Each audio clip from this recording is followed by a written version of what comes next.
Hello everyone, this is Rizal Cadiz, and in this video I will be talking about our Week 8 oral discussion for sociology. In this video, I believe the purpose of this oral discussion is to talk about what our final socio-autobiography paper will be about. So, to start, to achieve the max amount of points, I know that we must include at least 3 terms from the 10 chapters we have read this semester, and the basic word count, which I believe is about at least 2,000 words, and the usual spelling and grammar checks. And of course, turning in the final paper on time. So in my social autobiography, I'll be talking about what makes me me. So I'll be talking about how I grew up, my values, living in Hawaii, my family, my mom, my dad, my brother, and my dreams, any hardships I'll be talking about. So I believe that 2,000 words will be really easy to achieve. So for week 1, this chapter was about the sociological imagination. This is from the book Thinking Like a Sociologist.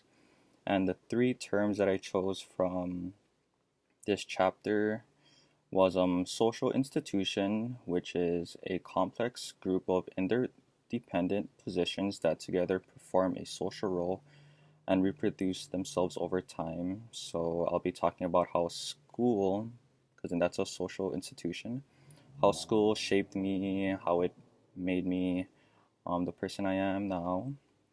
The second term from chapter 1 that I'm going to include in my paper is, I think it's pronounced Verstehen, which is German for understanding. And I really like that word, and I wanted to incorporate that into my paper because understanding is a very big important aspect to me and a good quality to have. And the third term that I'm going to use from chapter 1 is double consciousness, which is defined as a mechanism by which African Americans constantly maintain 2 behavioral scripts, which is basically you look at yourself from another perspective. And I chose to include this term in my paper because I constantly try to look at myself from a different perspective to see what I'm doing is correct, if it's weird, and so on. Alright, so for chapter 2, these are the methods. And from chapter 2, the terms that I chose to use in my paper was correlation, which is a relationship. So I'll show it in my paper, I'll talk about the relationship between me and let's say my dad, my mom, my girlfriend, etc., etc. The other term that I'm going to be using is causality. So this is a change in one factor causes a change in another. So I'll talk about how one thing affected how a certain aspect of my life because of that. And the next one is reliability, which refers to how likely you are to obtain the same result using the same measure the next time. So I chose this because I wanted to be reliable, and so I wanted to change that aspect of how I wanted to stop procrastinating and do things on time. So I just didn't want to live life with regrets. Alright, so for chapter 3, I'll be talking about culture, which is the sum of the social categories and concepts we recognize in addition to our beliefs, behaviors, and practices. So I'll talk about how my culture is, how it defines me.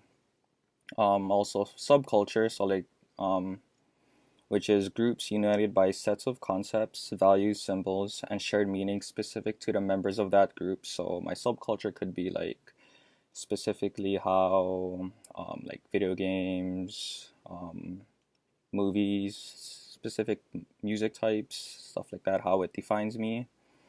And my last from chapter 3 that I'll be using in my book is values, which is our moral beliefs and how which moral beliefs that I believe in and how that shapes me. Alright, so for my week 4, I'll be talking about socialization, which is the process by which you learn how to become a functioning member of society. Next is status, which refers to a recognizable social position that an individual occupies. So right now my status is, I guess, my occupation of course, and a student. And my last term from this chapter is achieve status, and that status I want to achieve is actually I want to become a registered nurse and help people. That's the end goal. All right, so for week 5 or chapter 5, I'll be talking about dyads, so relationship between two people. A mediator, which is the person who tries to resolve conflict between two people, because that's usually me. Between my friends, I'm usually the mediator. I try to solve things. I like solving things. And the next is tie, which is content of a particular relationship. So what ties me to a specific person, thing, etc., etc. All right, so for chapter 6, social control and deviance, I'll be talking about egoistic suicide, which is the feeling of insignificant, not part of the long-term project, would put you at a risk for suicide. So I chose that because I was suicidal before, so I wanted to talk about how that shaped me into the person I am today. I also want to talk about anomie. I think that's how you pronounce it, which is the sense of aimlessness or despair that arises when we can no longer reasonably expect life to be more or less meaningful. So yeah, depressed. So they go hand in hand. And the last term from chapter 6 that I'm gonna be talking about is conformist, which is accepts both the goals and strategies to achieve those goals that are considered socially acceptable. So I believe I'm a conformist because, yeah, etc., etc., etc. Because I want to do this to achieve my goal. Yeah. All right, so for chapter 7, stratification, I'll be talking about social equality, which is conditions in which no differences in wealth, power, prestige, or status based on non-natural bases exist. So I believe in social equality. We're all the same. We should be all entitled to the equal rights, and so on. I'll be also talking about equality of opportunity, which is everyone has an equal chance at the start. So an example of this is like Monopoly. And the last one from chapter 7, the last term that I'll be talking about in my paper will be the free rider problem, which is the notion that when more than one person is responsible for getting something done, the incentive is for each individual to shrink responsibility and hope others will pull the extra weight. So just practically working together, yeah, like projects in school, etc. All right, and for chapter 8, gender, I'll be talking about sex, sexuality, and gender. So sex is like our biological difference between male and female. Our sexuality is our desire or sexual preference, and our gender is like our social position. And chapter 9, race. I'll be talking about race, how I see myself as Asian. My ethnicity, I'll be talking about Filipino, how that shaped me.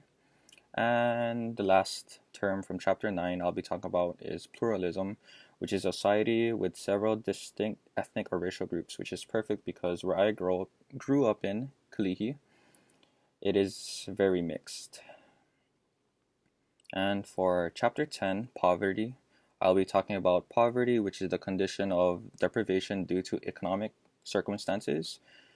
Perverse incentives, which is also welfare, and parenting stress hypothesis, which is defined as sees low income, unstable employment, sees oh sees low income, unstable employment, a lack of cultural resources, and a feeling of inferiority from a social comparison as exacerbating households' stress levels. All right, so this concludes my presentation, and sorry that it's so long. Thank you.